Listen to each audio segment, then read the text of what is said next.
Hello and welcome to Back to the Book. It's time to relax and enjoy some of the finest literature ever written in English. In our reading from Pride and Prejudice today, we find the family in disarray. So if you're sitting comfortably, then I'll begin. The whole party were in hopes of a letter from Mr. Bennet the next morning, but the post came in without bringing a single line from him. His family knew him to be, on all common occasions, a most negligent and dilatory correspondent, but at such a time they had hoped for exertion. They were forced to conclude that he had no pleasing intelligence to send, but even of that they would have been glad to be certain. Mr. Gardiner had waited only for the letters before he set off. When he was gone, they were certain at least of receiving constant information of what was going on, and their uncle promised at parting to prevail on Mr. Bennet to return to Longbourn as soon as he could, to the great consolation of his sister, who considered it as the only security for her husband's not being killed in a duel. Mrs. Gardiner and the children were to remain in Hertfordshire a few days longer, as the former thought her presence might be serviceable to her nieces. She shared in their attendance on Mrs. Bennet, and was a great comfort to them in their hours of freedom. Their other aunt also visited them frequently, and always, as she said, with the design of cheering and heartening them up, though as she never came without reporting some fresh instance of Wickham's extravagance or irregularity, she seldom went away without leaving them more dispirited than she found them. All Meryton seemed striving to blacken the man who, but 3 months before, had been almost an angel of light. He was declared to be in debt to every tradesman in the place, and his intrigues, all honoured with the title of seduction, had been extended into every tradesman's family. Everybody declared that he was the wickedest young man in the world, and everybody began to find out that they had always distrusted the appearance of his goodness. Elizabeth, though she did not credit above half of what was said, believed enough to make her former assurance of her sister's ruin still more certain, and even Jane, who believed still less of it, became almost hopeless, more especially as the time was now come when, if they had gone to Scotland, which she had never before entirely despaired of, they must in all probability have gained some news of them. Mr. Gardiner left Longbourn on Sunday. On Tuesday his wife received a letter from him.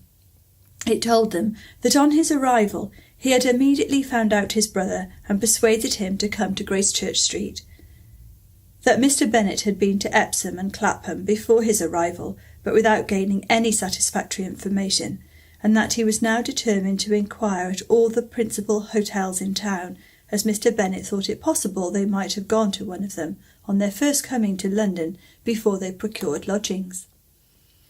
Mr. Gardiner himself did not expect any success from this measure, but as his brother was eager in it, he meant to assist him in pursuing it. He added that Mr. Bennet seemed wholly disinclined at present to leave London, and promised to write again very soon. There was also a postscript to this effect: "I have written to Colonel Foster to desire him to find out, if possible, from some of the young man's intimates in the regiment, whether Wickham has any relation or connections who would be likely to know in what part of town he has now concealed himself. If there were anyone that one could apply to, with the probability of gaining such a clue as that, it might be of essential consequence. At present we have nothing to guide us. Colonel Foster will, I dare say, do everything in his power to satisfy us on this head, but on second thoughts, perhaps Lizzie could tell us what relations he has now living better than any other person." Elizabeth was at no loss to understand from whence this deference from her authority proceeded, but it was not in her power to give any information of so satisfactory a nature as the compliment deserved. She had never heard of his having had any relations, except a father and mother, both of whom had been dead many years. It was possible, however, that some of his companions in the shire might be able to give more information, and though she was not very sanguine in expecting it, the application was something to look forward to. Every day at Longbourn was now a day of anxiety, but the most anxious part of each was when the post was expected. The arrival of letters was the first grand object of every morning's impatience. Through letters, whatever of good or bad was to be told would be communicated, and every succeeding day was expected to bring some news of importance.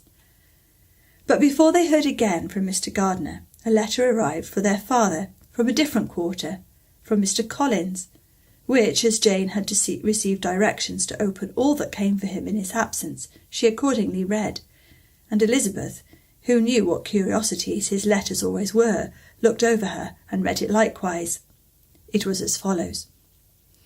My dear sir, I feel myself called upon by our relationship and my situation in life to condole with you on the grievous affliction you are now suffering under, of which we were yesterday informed by a letter from Hertfordshire. Be assured, my dear sir, that Mrs. Collins and myself sincerely sympathise with you and all your respectable family in your present distress, which must be of the bitterest kind, because proceeding from a cause which no time can remove. No argument shall be wanting on my part that can alleviate so severe a misfortune, or that may comfort you, under a circumstance that must be of all others most afflicting to a parent's mind. The death of your daughter would have been a blessing in comparison to this, and it is the more to be lamented, because there is reason to suppose, as my dear Charlotte informs me, that this licentiousness of behaviour in your daughter has proceeded from a faulty degree of indulgence, though at the same time, for the consolation of yourself and Mrs. Bennet, I am inclined to think that her own disposition must be naturally bad, or she could not be guilty of such an enormity at so early an age. Howsoever that may be, you are grievously to be pitied, in which opinion I am not only joined by Mrs. Collins, but likewise by Lady Catherine and her daughter, to whom I have related the affair.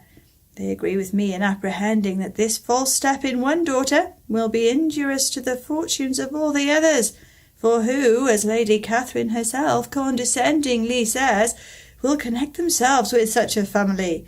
And this consideration leads me moreover to reflect with augmented satisfaction on a certain event of last November, for had it been otherwise, I must have been involved in all your sorrow and disgrace. Let me advise you then, my dear sir, to console yourself as much as possible, to throw off your unworthy child from your affection for ever, and leave her to reap the fruits of her own heinous offence. I am, dear sir. Mr. Gardiner did not write again, till he had received an answer from Colonel Foster, and then he had nothing of a pleasant nature to send. It was not known that Wickham had a single relation with whom he had kept up any connection, and it was certain that he had no near one living. His former acquaintance had been numerous, but since he had been in the militia, it did not appear that he was on terms of particular friendship with any of them. There was no one, therefore, who could be pointed out as likely to give any news of him, and in the wretched state of his own finances there was a very powerful motive for secrecy, in addition to his fear of discovery by Lydia's relations, for it had just transpired that he had left gaming debts behind him to a very considerable amount. Colonel Foster believed that more than £1,000 would be necessary to clear his expenses at Brighton. He owed a good deal in the town, but his debts of honour were still more formidable. Mr. Gardiner did not attempt to conceal these particulars from the Longbourn family. Jane heard them with horror. "A gamester!" she cried. "This is wholly unexpected. I had not an idea of it." Mr. Gardiner added in his letter that they might expect to see their father at home on the following day, which was Saturday. Rendered spiritless by the ill success of all their endeavours, he had yielded to his brother-in-law's entreaty that he would return to his family, and leave him to do whatever occasion might suggest to be advisable for continuing their pursuit. When Mrs. Bennet was told of this, she did not express so much satisfaction as her children expected, considering what her anxiety for his life had been before. "What! Is he coming home, and without poor Lydia?" she cried. "Sure he will not leave London before he has found them. Who is to fight Wickham, and make him marry her if he comes away?" As Mrs. Gardiner began to wish to be at home, it was settled that she and her children should go to London, at the same time that Mr. Bennet came from it. The coach, therefore, took them the first stage of their journey, and brought its master back to Longbourn. Mrs. Gardiner went away in all the perplexity about Elizabeth and her Derbyshire friend that had attended her from that part of the world. His name had never been voluntarily mentioned before them by her niece, and the kind of half-expectation which Mrs. Gardiner had formed of their being followed by a letter from him had ended in nothing. Elizabeth had received none since her return that could come from Pemberley. The present unhappy state of the family rendered any other excuse for the lowness of her spirits unnecessary. Nothing, therefore, could be fairly conjectured from that, thought Elizabeth, who was by this time tolerably well acquainted with her own feelings, was perfectly aware that had she known nothing of Darcy, she could have borne the dread of Lydia's infamy somewhat better. It would have spared her, she thought, one sleepless night out of 2. When Mr. Bennet arrived, he had all the appearance of his usual philosophic composure. He said as little as he had ever been in the habit of saying, made no mention of the business that had taken him away, and it was some time before his daughters had courage to speak of it. It was not till the afternoon, when he joined them at tea, that Elizabeth ventured to introduce the subject, and then, on her briefly expressing her sorrow for what he must have endured, he replied, "Say nothing of that. Who should suffer but myself? It has been my own doing, and I ought to feel it." "You must not be too severe upon yourself," replied Elizabeth. "You may well warn me against such an evil. Human nature is so prone to fall into it. No, Lizzie, let me once in my life feel how much I have been to blame. I am not afraid of being overpowered by the impression. It will pass away soon enough." "Do you suppose them to be in London?" "Yes. Where else can they be so well concealed?" "And Lydia used to want to go to London," added Kitty. "She is happy then," said her father dryly, "and her residence will probably be of some duration." Then, after a short silence, he continued, "Lizzie, I bear you no ill will for being justified in your advice to me last May, which, considering the event, shows some greatness of mind." They were interrupted by Miss Bennet, who came to fetch her mother's tea. "This is a parade," cried he, "which does one good.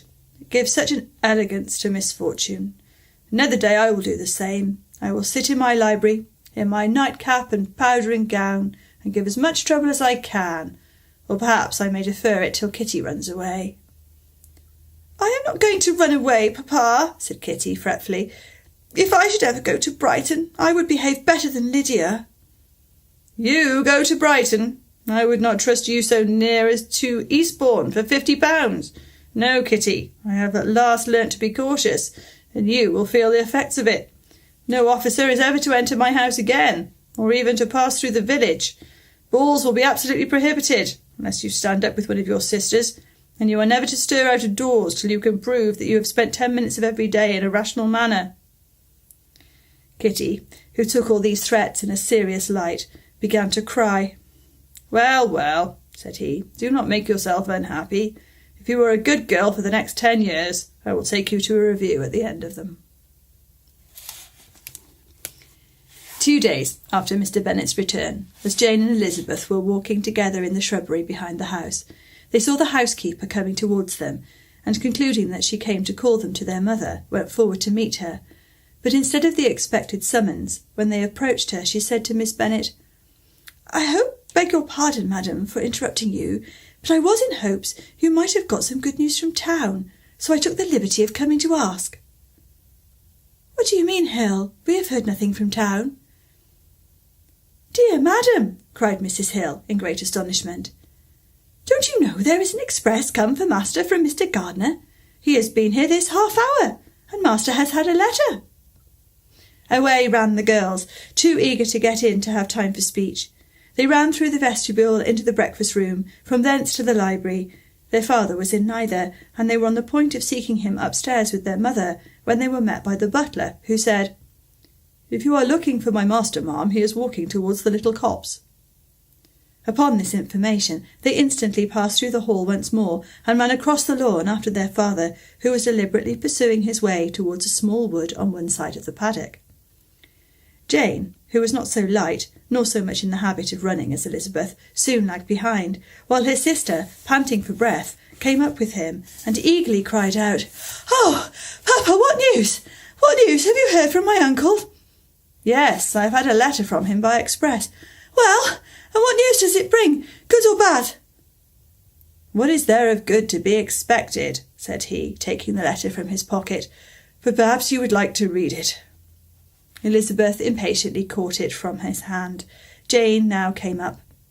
"Read it aloud," said her father, "for I hardly know myself what it is about." Gracechurch Street, Monday, August 2nd. My dear brother, I am at last able to send you some tidings of my niece, and as such, upon the whole, I hope it will give you satisfaction. Soon after you left me on Saturday, I was fortunate enough to find out in what part of London they were. The particulars I reserve till we meet. It is enough to know they are discovered. I have seen them both. "Then it is as I have always hoped," cried Jane. "They are married." Elizabeth read on. "I have seen them both. They are not married, nor can I find that there was any intention of being so. But if you are willing to perform the engagements which I have ventured to make on your side, I hope it will not be long before they are. All that is required of you is, to assure on your daughter, by settlement, her equal share of the £5,000, secured among your children after the decease of yourself and my sister, and moreover, to enter into an engagement of allowing her, during your life, £100 per annum. These are conditions which, considering everything, I had no hesitation in complying with, as far as I thought myself privileged, for you. I shall send this by express, that no time may be lost in bringing me your answer. You will easily comprehend from these particulars that Mr. Wickham's circumstances are not so hopeless as they are generally believed to be. The world has been deceived in that respect, and I am happy to say there will be some little money, even when all his debts are discharged, to settle on my niece, in addition to her own fortune. If, as I conclude will be the case, you send me full powers to act in your name throughout the whole of this business, I will immediately give directions to Haggerston to prepare a proper settlement. There will not be the smallest occasion for your coming to town again. Therefore stay quietly at Longbourn, and depend on my diligence and care.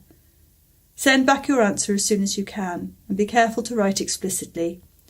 We have judged it best that my niece should be married from this house, of which I hope you will approve. She comes to us today. I shall write again as soon as anything more is determined on. Yours, Edward Gardner. "Is it possible?" cried Elizabeth when she had finished. "Can it be possible that he will marry her?" "Wickham is not so undeserving, then, as we have thought him," said her sister. "My dear father, I congratulate you." "And have you answered the letter?" said Elizabeth. "No, but it must be done soon." Most earnestly did she then entreat him to lose no more time before he wrote. "Oh, my dear father," she cried, "come back and write immediately. Consider how important every moment is in such a case." "Let me write for you," said Jane, "if you dislike the trouble yourself." "I dislike it very much," he replied, "but it must be done." And so saying, he turned back with them and walked towards the house. "And may I ask," said Elizabeth, "but the terms, I suppose, must be complied with." "Complied with? I am only ashamed of his asking so little." "And they must marry. Yet he is such a man." Yes, they must marry. There is nothing else to be done. But there are two things that I want very much to know. One is, how much money your uncle has laid down to bring it about, and the other, how I am ever to pay him." "Money? My uncle?" cried Jane. "What do you mean, sir?" "I mean that no man in his senses would marry Lydia on so slight a temptation as 100 a year during my life, and 50 after I am gone." "That is very true," said Elizabeth, "though it had not occurred to me before. His debts to be discharged, and something still to remain. Oh, it must be my uncle's doing. Generous, good man, I am afraid he has distressed himself. A small sum could not do all this." "No," said her father. "Wickham's a fool if he takes her with a farthing less than £10,000. I should be sorry to think so ill of him at the very beginning of our relationship." £10,000! Heaven forbid! How is half such a sum to be repaid? Mr. Bennet made no answer, and each of them, deep in thought, continued silent till they reached the house. Their father then went to the library to write, and the girls walked into the breakfast-room. "And they are really to be married," cried Elizabeth, as soon as they were by themselves. How strange this is! And for this we are to be thankful, that they should marry. Small as is their chance of happiness, and wretched as is his character, we are forced to rejoice. Oh, Lydia!" "I comfort myself with thinking," replied Jane, "that he certainly would not marry Lydia if he had not a real regard for her. Though our kind uncle has done something towards clearing him, I cannot believe that £10,000, or anything like it, has been advanced. He has children of his own, and may have more.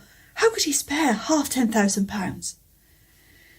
"If we are ever able to learn what Wickham's debts have been," said Elizabeth, "and how much is settled on his side on our sister, we shall know exactly what Mr. Gardiner has done for them, because Wickham has not sixpence of his own. The kindness of my uncle and aunt can never be requited. Their taking her home and affording her their personal protection and countenance is such a sacrifice to her advantage as years of gratitude cannot enough acknowledge. By this time she is actually with them. If such goodness does not make her miserable now, she will never deserve to be happy. What a meeting for her when she first sees my aunt!" "We must endeavour to forget all that has passed on either side," said Jane. "I hope and trust they will yet be happy. His consenting to marry her is a proof, I will believe, that he has come to a right way of thinking. Their mutual affection will steady them, and I flatter myself they will settle so quietly and live in so rational a manner as may in time make their past imprudence forgotten." "Their conduct has been such," replied Elizabeth, "as neither you nor I nor anybody can ever forget. It is useless to talk of it." It now occurred to the girls that their mother was in all likelihood perfectly ignorant of what had happened. They went to the library, therefore, and asked their father whether he would not wish them to make it known to her. He was writing, and without raising his head, replied coolly, "Just as you please." "May we take my uncle's letter to read to her?" "Take whatever you like, and get away." Elizabeth took the letter from his writing-table, and they went upstairs together. Mary and Kitty were both with Mrs. Bennet. One communication would, therefore, do for all. After a slight preparation for good news, the letter was read aloud. Mrs. Bennet could hardly contain herself. As soon as Jane had read Mr. Gardiner's hope of Lydia's being soon married, her joy burst forth, and every following sentence added to its exuberance. She was now in an irritation as violent from delight as she had ever been fidgety from alarm and vexation. To know that her daughter would be married was enough. She was disturbed by no fear for her felicity, nor humbled by any remembrance of her misconduct. "My dear, dear Lydia," she cried, "this is delightful indeed. She will be married. I shall see her again. She will be married at 16.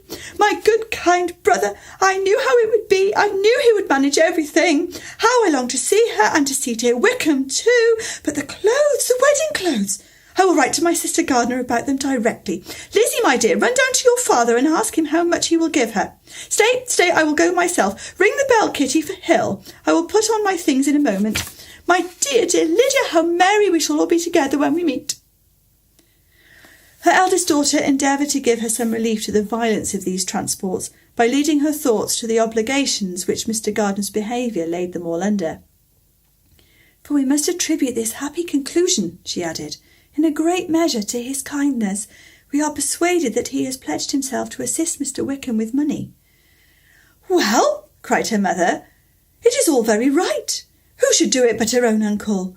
If he had not a family of his own, I and my children must have had all his money, you know, and it is the first time we have ever had anything from him except a few presents.